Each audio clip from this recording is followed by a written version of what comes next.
할렐루야. 제가 믿음으로 선포할 때에 여러분 입술로 믿음으로 선포하시면, 아멘 하시면 하늘에서 큰 복이 임할 줄 믿습니다. 행복하십시오. 성령 충만하십시오. 한 3년 전에 있었던 일입니다. 제가 참 아끼고 참 사랑하는 한 제자로부터 전화 연락이 왔습니다. 그냥 우선은 안부를 묻었어요. 목사님 잘 지내고 계시죠? 근데 이런저런 얘기를 듣다 보니까 이제는 제법 나이도 차서 어른이 되어 있었고, 그리고 직장에서도 인정받아서 굉장히 젊은 나이인데도 불구하고 빠른 승진을 했던 이야기를 전해 듣게 됐습니다. 그러다 보니까 이제는 혼기가 차서 결혼해야 될 그런 나이가 되었음을 전화를 통해서 저에게 연락해 왔던 것입니다. 오가던 많은 안부의 대화 중에 마지막으로 이런 질문을 그 친구가 저에게 전했습니다. 목사님, 제가 지금 남자친구와 교제를 하고 있습니다. 근데 그 친구가 불신자예요. 제가 어떻게 하면 될까요? 라고 묻는 거예요. 늘 고민이 되는 것은 결정하기 전에 물어봐주면 참 좋을 텐데 모든 걸 다 결정하고 나서 어떻게 하죠? 라고 묻는다라는 거죠. 그리고 연이어서 그 아이의 속마음을 저에게 내비쳤습니다.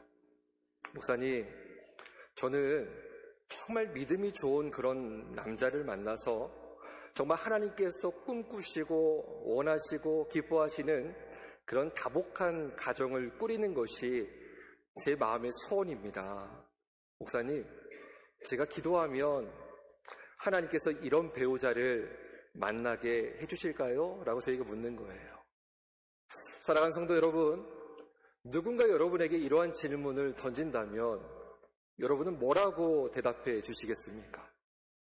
혹여나 여러분이 정말 사랑하는 자녀가 어느 날 갑자기 찾아와서 이러한 질문을 던진다면 사랑하는 아들과 딸에게 뭐라고 대답해 주시겠습니까? 저는 이 친구의 질문에 주저하지 않고 바로 답을 해줬습니다. 신이야, 반드시 주신다. 너 기도해. 기도하면 반드시 하나님께서 너에게 응답해 주실 거예요.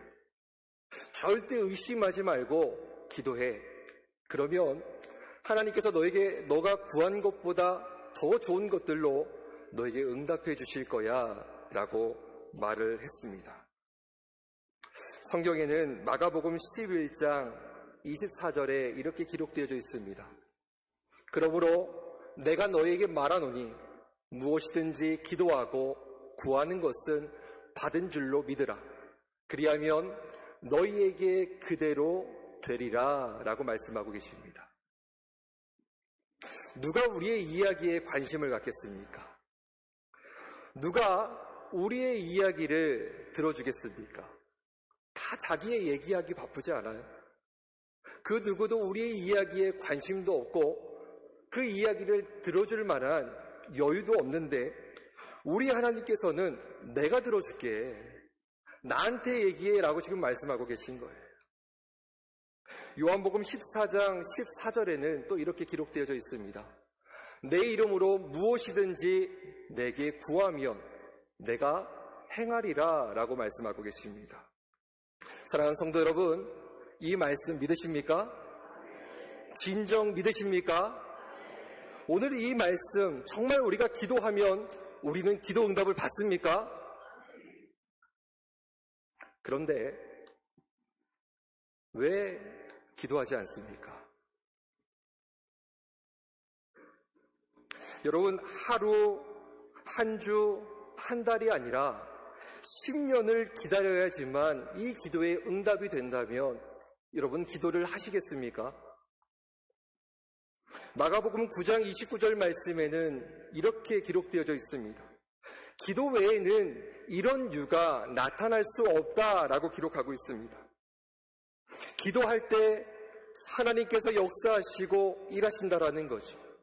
우리의 신앙과 우리의 믿음에 왜 힘이 없고 왜 능력이 없습니까? 우리가 얼마나 오랜 시간 신앙생활을 해왔는지는 그렇게 중요하지 않습니다. 우리 인생의 결정적인 그 순간에 우리 삶에 하나님의 능력이 나타나지 않는 결정적인 이유는 우리가 기도하지 않기 때문에 그렇습니다. 오늘도 이 2부 예배에 예배드리러 오신 성도님들이 많이 계십니다. 이 중에 하루에 한 번, 일주일에 한 번, 한 달에 한 번도 단 한 번도 기도하지 않는 분들이 저는 적지 않게 있을 거라고 생각을 합니다. 저는 오늘 결코 포기할 수 없는 기도라는 제목을 가지고 말씀을 전하는데 여러분에게 3가지 질문을 던지고자 합니다. 첫 번째는 사랑하는 성도 여러분, 왜 기도하지 않습니까? 라는 거예요. 제가 결혼하기 전에 많은 분들이 저에게 물어보셨어요. 특별히 저에게 그런 질문을 많이 해주셨던 것은 제가 혼기가 많이 늦어졌기 때문에 그랬습니다. 저에게 이렇게 묻는 거예요. 목사님은 이상형이 어떻게 되세요? 이 질문을 참 많이 저에게 했습니다. 제 나름대로 이상형이 있었어요. 근데 단 한 번도 제 입 밖으로 이상형에 대해서 말해본 적이 없습니다. 친구들에게도 말해본 적이 없어요. 그런데 예상치 못했던 소문이 교회에 나기 시작을 했습니다. 한신희 목사님은 귀엽고 이쁘고 섹시한 여자를 이상형으로 마음에 품고 계시대. 난 한 말이 없는데 그 소문이 계속 퍼져가는 거예요. 아니라고 해도 퍼져갑니다. 근데 연이어서 이런 소문이 또 연이어서 들려오는 거예요. 아이고, 그러니까 결혼 못하셨지. 너무 억울했습니다. 단 한 번도 그런 말이 한 적이 없어서 또 그런 소문을 듣고 저에게 찾아와서 묻는 분들이 있는 거예요. 목사님 진짜예요? 또 궁금해서 찾아오시는 분들이 있는 거예요. 그래서 제가 권사님 전 그런 말을 해본 적이 없습니다. 그렇지 않아요. 근데 아무도 믿지 않고 소문은 계속해서 잠재워지지 않고 퍼져갔습니다. 내가 아니라는데. 그래서 기도를 했어요. 하나님 앞에. 하나님, 제가 아니라는데 왜 이런 소문이 날까요? 그래서 제가 기도하다가 혼자 이런 마음이 드는 거예요. 내가 안 했는데 소문이 나는 거 보면 하나님이 소문 내셨나 보다. 하나님이 뜨시겠지 하고 웃으면서 아멘 하고 그냥 기도했어요. 그랬더니 저는 귀엽고 이쁘고 사랑스러운 아내를 만났습니다. 어느 날 교회를 정말 사랑하시고 하나님을 사랑하는 한 권사님께서 제게 한 자매를 소개시켜 드리려고 하셨던 것 같아요. 오셔서 내뜸 이런 질문을 하시는 거예요. 목사님, 이상형이 어떻게 되세요? 라는 거예요. 제가 주저하지 않고 마음에 품고 있었던 제 마음을 처음으로 얘기를 했습니다. 권사님, 저는 이상형이 성숙한 여성을 만나는 게 이상형이에요.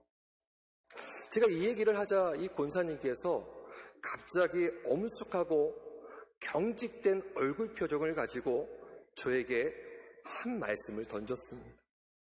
이렇게 얘기했던 거예요.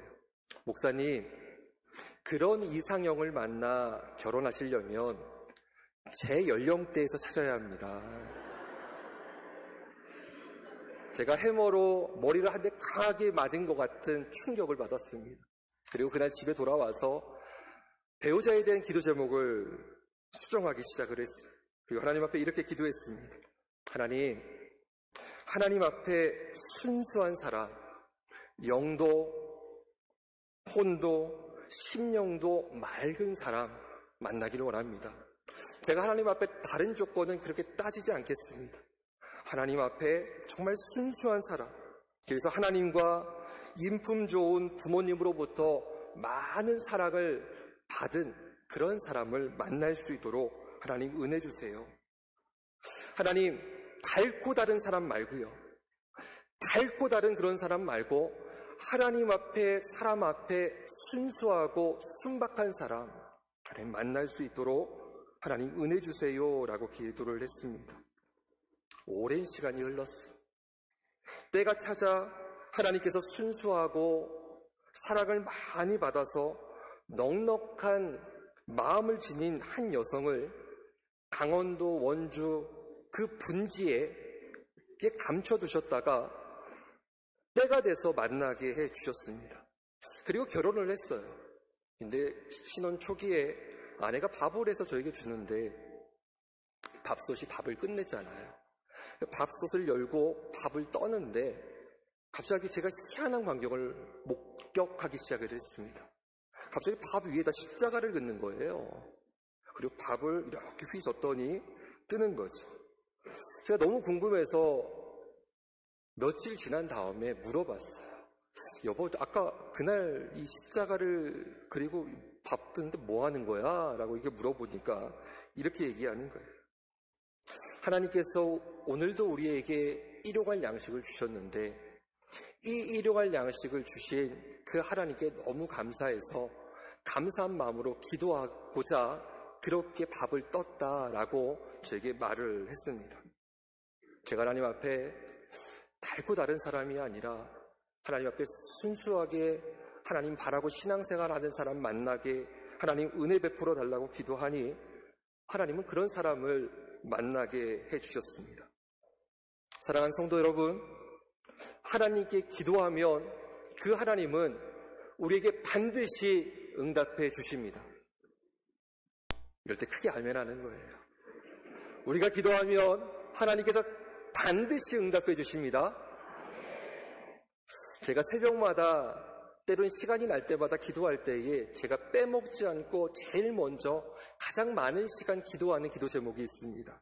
그 기도 제목은 이거예요. 주님, 은혜 주세요. 참 부족하고 연약합니다. 은혜가 필요합니다. 주님, 은혜 주세요.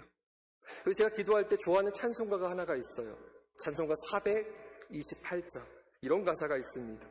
그 평화 내게 깃들고 주 은혜 꽃피네. 제가 은혜를 되게 좋아하거든요. 근데 제가 어느 날 결혼하고 내 자신을 돌아보는데 하나님 깨닫게 해주신 게 있어요. 우리 주님이 얼마나 재미있고 좋으신지 제가 하나님 앞에 주님 은혜 주세요. 은혜 주세요. 찬양을 그렇게 계속해서 하고 기도하니까 이런 마음이셨던 것 같아요. 그래 어차피 내가 기도 응답할 텐데 옛다 하고 딱 아내를 주셨는데 아내 이름이 주은혜예요. 제가 결혼한 뒤에 한참 뒤에 기도하다가 하나님 이걸 깨닫게 해주셨어요. 그리고 제가 그 하나님 앞에 이렇게 고백했어요. 우리 하나님 참 좋다. 우리 아버지 하나님 참 좋다. 어떻게 이렇게 기도하면서도 나를 웃게 하실까? 기도하면서 기쁨을 주시고 즐거움을 주시고 재미를 주시는 이 하나님 앞에 제가 감사하지 않을 수가 없었습니다. 저는 결혼을 5월 달에 했습니다. 많은 부부가 5월에 결혼을 합니다. 나름대로 날씨가 좋기 때문에 거겠죠. 근데 5월 달에 30도가 웃도는 무더운 날씨는 잘 경험하기 어려워요. 그런데 제가 결혼을 이틀 앞둔 날부터 폭염이 쏟아지는데 30도가 웃도는 무더위가 계속되는 거예요. 그런데 더 끔찍한 소식이 들려옵니다. 다음 날이 결혼식인데 비가 하루 종일 다음 날 퍼부을 거라는 거예요. 아내도 그렇고 저도 그렇고 또 멀리에서 손님들이 오시다 보니까 기도하기 시작을 했습니다. 밤새 기가 오고 나서 아침 일찍 일어나 웨딩 메이크업을 받기 위해서 문 앞을 나서는데 거짓말 안 보태고 나서는 순간 비가 멈추기 시작을 했습니다.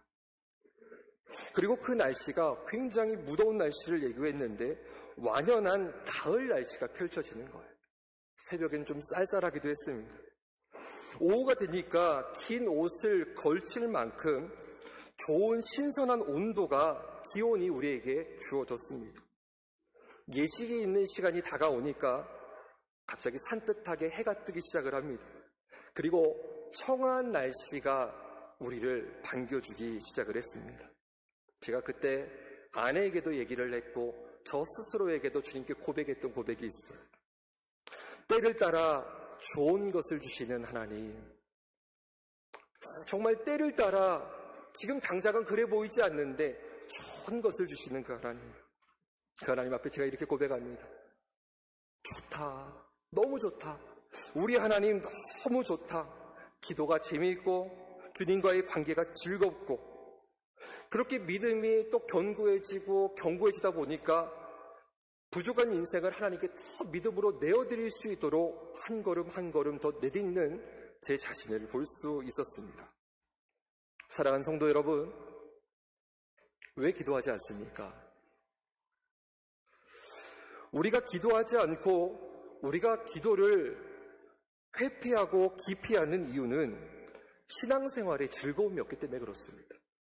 좀 더 구체적으로 얘기하면 기도 생활에 즐거움이 없기 때문에 우리는 기도를 지속할 수 없는 것입니다. 하나님께서 우리에게 주시는 것은 좋은 것입니다. 즐거운 것입니다. 기쁜 것입니다. 창세기 1장 말씀을 보면 천지를 창조하신 하나님에 대해서 기록되어져 있습니다. 근데 1장 말씀에 번번이 자주 반복해서 기록되어져 있는 하나님의 말씀이 있는데 이 말씀입니다. 하나님이 보시기에 좋았더라라는 거예요. 우리 하나님은 좋으신 하나님이십니다. 좋은 것을 우리에게 주십니다. 뿐만 아니라 신명기 12장 18절 말씀을 보니 이렇게 기록되어져 있어요. 내 하나님 여호와 앞에서 즐거워하되, 우리 하나님은 우리에게 즐거움을 주시는 하나님이십니다.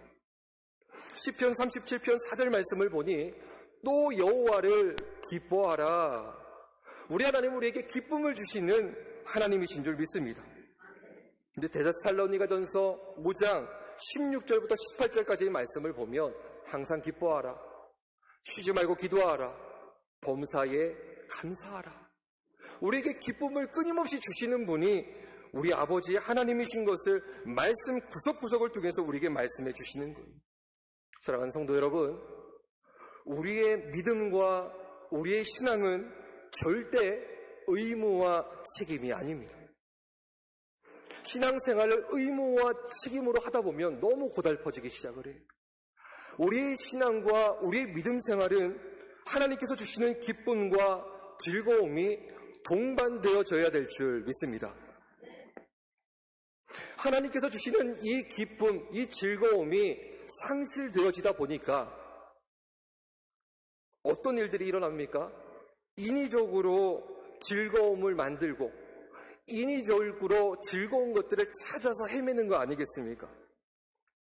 그렇게 영적인 기쁨, 영적인 즐거움, 주님과의 만남 속에 주어지는 주님의 그 감격이 우리 안에 상실되어지고 맛볼 수 없으니까 자연스럽게 육체의 즐거움을 쫓아가는 거예요.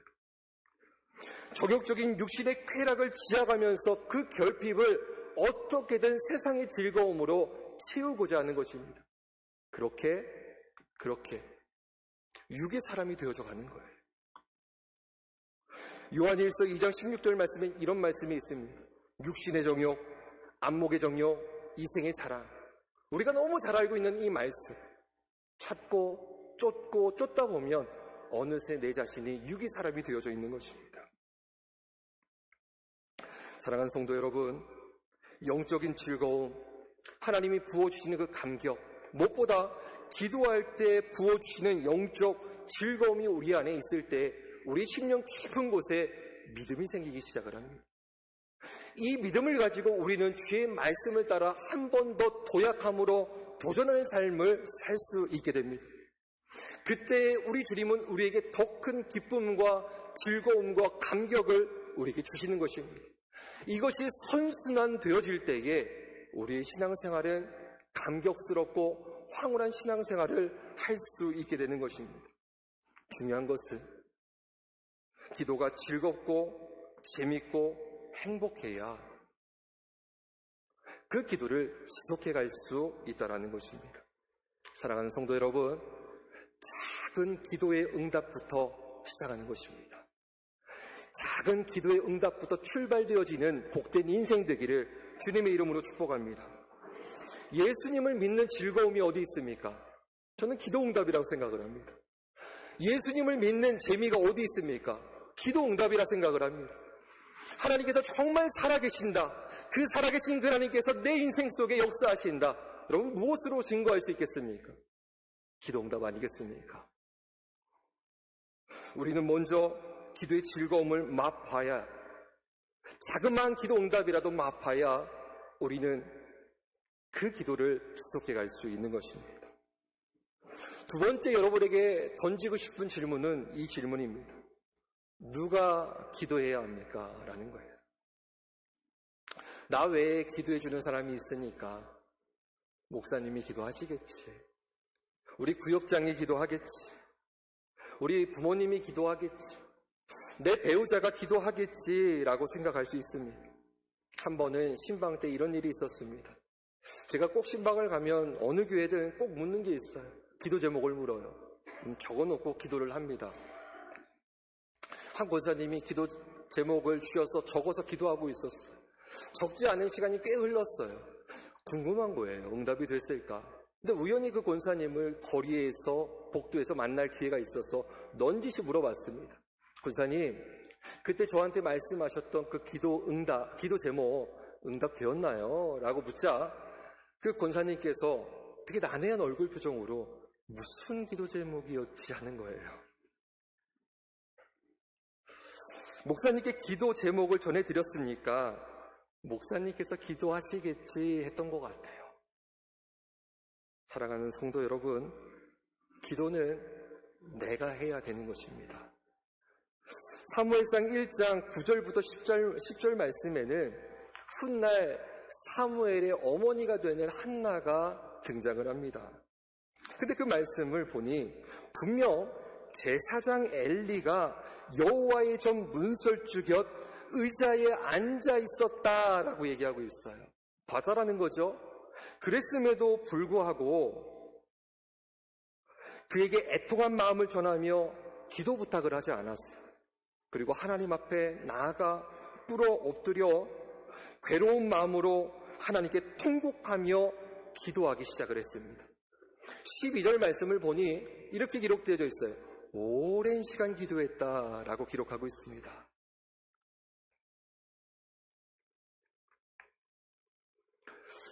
기도 부탁을 드림으로 기도해 줄 동역자가 있는 것, 공동체가 있는 것 중요하지 않다는 말씀이 아닙니다. 너무 귀하고 중요하고 큰 힘이 되지만 문제는 누군가에게 기도 부탁을 한 이후에 정작 자신은 기도하지 않는다는 것입니다. 한나 역시 제사장에게 도움을 청할 수 있었음에도 불구하고 그녀는 우선 먼저 자신이 하나님 앞에 나와서 기도했다라는 것입니다. 저는 간혹 기도하다가 스스로에게 하는 이런 읊조림들이 좀 있어요.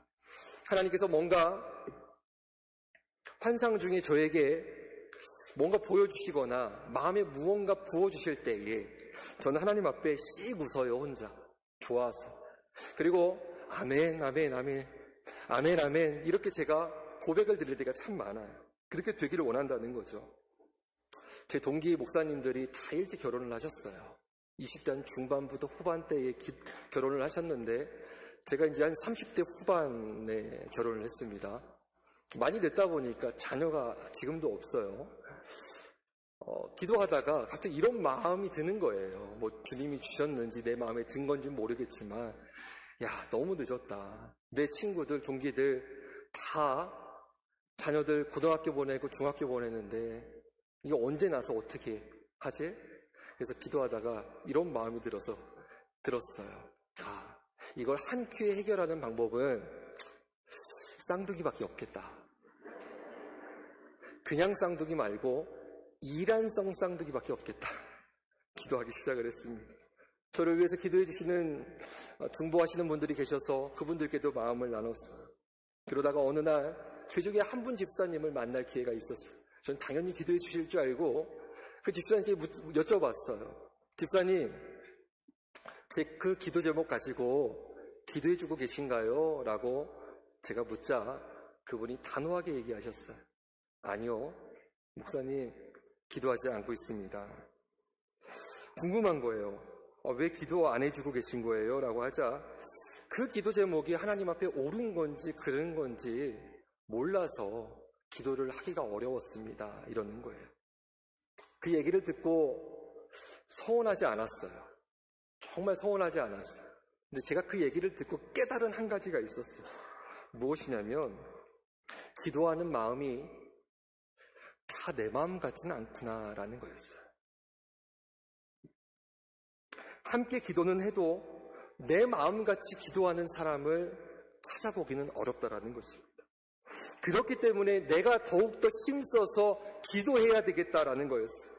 함께 기도해 주시는 것은 감사하지만 사람을 의지하지 않고 결국 기도는 내가 하는 것입니다. 우리 자녀를 위한 기도 누가 기도해야 합니까? 우리 가정과 내 배우자를 위한 기도 누가 해야 합니까? 우리 교회를 위한 기도 누가 해야 합니까? 누군가는 하겠지. 내 배우자가 하겠지.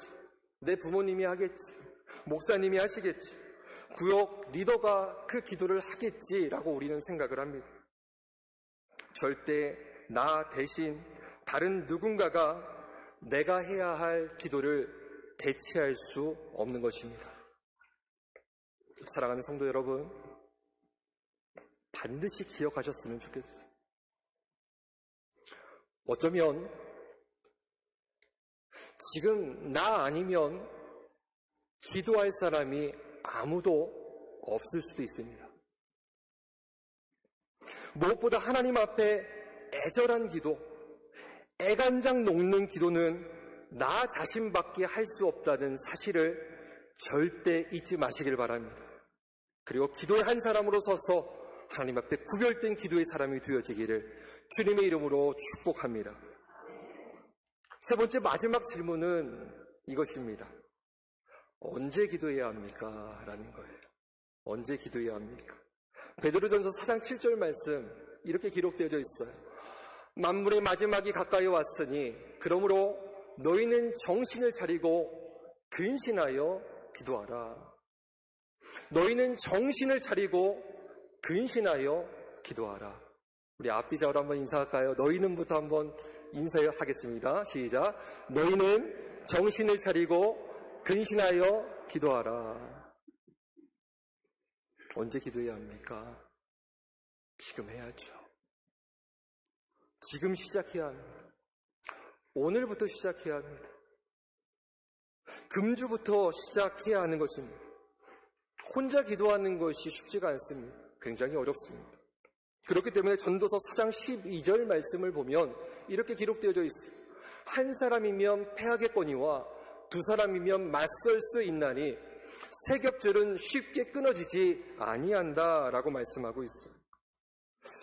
현재 여주교회는 새벽 1부와 2부 기도회 예배가 있습니다.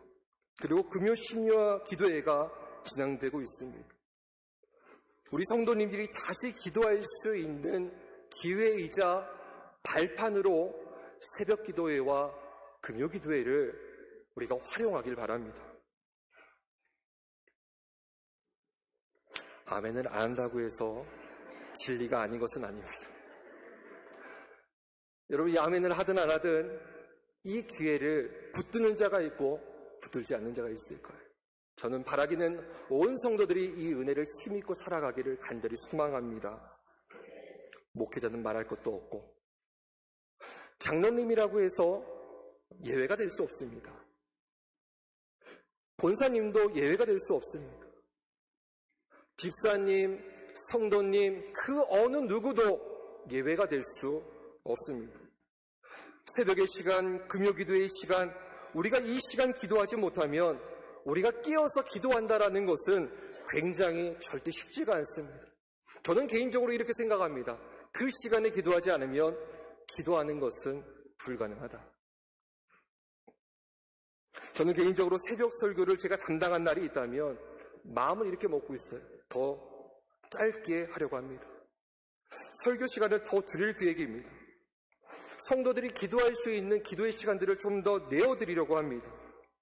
교구의 교구장님들, 구역의 리더들, 한 가정의 믿음의 제사장분들은 카풀도 하시고 서로 모닝콜도 하시고 서로 응원하고 독려함으로 가족 단위로, 구역 단위로, 교구 단위로, 기관 단위로, 부서 단위로 힘써 기도의 자리에 나와서 함께 기도할 수 있는 영적인 분위기를 만들어주시길 여러분에게 부탁드립니다. 여주교회가 이런 영적인 분위기로 새롭게 비상하기를 주님 앞에 소망합니다. 많은 분들이 저에게 이런 말씀을 합니다. 목사님, 저는 믿음이 부족해요. 저는 요즘 너무 바빠요. 분주하고 몸도 힘들고 시간도 부족해요. 수많은 이유로 저에게 기도하지 못하는 것을 말합니다. 극단적으로 변명하는 거죠. 사랑하는 성도 여러분, 우리가 기도하지 않는 이유가 무엇입니까? 바빠서입니까? 몸이 불편해서입니까? 여러 가지 이유를 대도 저는 결정적인 이유 한 가지라고 생각합니다. 그냥 기도하고 싶지 않은 거예요. 기도하고 싶지 않으니까 기도하지 않는 것입니다. 오늘 말씀을 제가 한 집사님과의 대화를 통해서 오늘 말씀을 좀 마무리하고자 합니다. 제가 참 아끼고 사랑하는 한 집사님이 계셨어요. 제가 그 집사님을 위해서 기도하는 중에 같이 기도하면 좋겠다라는 마음이 들어서 집사님께 이렇게 권면을 드렸습니다. 집사님, 이제 기도하셔야죠. 기도하러 나오세요. 라고 말씀을 드렸어요. 이 집사님께서 저에게 이렇게 답을 주셨습니다. 목사님, 제가 시간이 나면 기도하러 올게요. 라는 거예요. 제가 이 집사님께 마지막으로 이런 말씀을 드렸습니다. 집사님, 시간을 내서 기도하러 오세요. 기도는 시간을 내서 하는 것입니다. 사랑하는 성도 여러분, 시간을 내서 주님께 기도하는 그 기도의 한 사람으로 일평생 살아가시기를 주님의 이름으로 축복합니다.